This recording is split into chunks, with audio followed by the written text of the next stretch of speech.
একদিন ভোরবেলায় গৌতম বুদ্ধ ভিক্ষার জন্য গ্রামে প্রবেশ করলেন।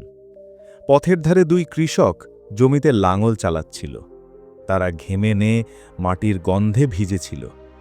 বুদ্ধকে দেখে এক কৃষক বিস্মিত হয়ে বলল, হে গৌতম, আমরা সকাল থেকে সন্ধে পর্যন্ত মাঠে অক্লান্ত পরিশ্রম করি, জমি চাষ করি, ফসল ফলাই, ঘাম ঝরাই, তাই আমাদের খাওয়ার অধিকার আছে। কিন্তু তুমি তো কোনো কাজই করো না, শুধু ভিক্ষা নিয়ে খাও, তাহলে তুমি খাওয়ার যোগ্য কিভাবে? বুদ্ধ শান্তভাবে তাদের দিকে তাকালেন, ঠোঁটে একটি কোমল হাসি নিয়ে বললেন, বন্ধুরা, আমিও চাষ করি, আমিও ফসল ফলাই। কৃষকেরা অবাক হয়ে বলল, তুমি কোথায় জমি চাষ করো? কোথায় তোমার বীজ? কোথায় লাঙল?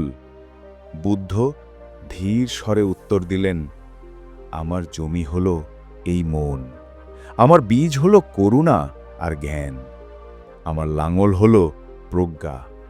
আমি মনকে চাষ করি, খারাপ চিন্তার আগাছা উপড়ে ফেলি, আর সদ্গুণের বীজ বপন করি।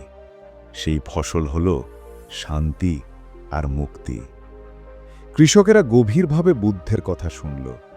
এত গভীর কথা তারা আগে কখনো শোনেনি। তাদের মনে হলো শুধু দেহের খাদ্য নয়, মনেরও খাদ্যের প্রয়োজন আছে। আর সেই খাদ্য আসে সৎকর্ম, করুণা আর জ্ঞান থেকে। গল্প আমাদের শেখায়, শরীরের খাদ্য দেহকে টিকিয়ে রাখে, আর জ্ঞানের খাদ্য মনকে মুক্তি দেয়।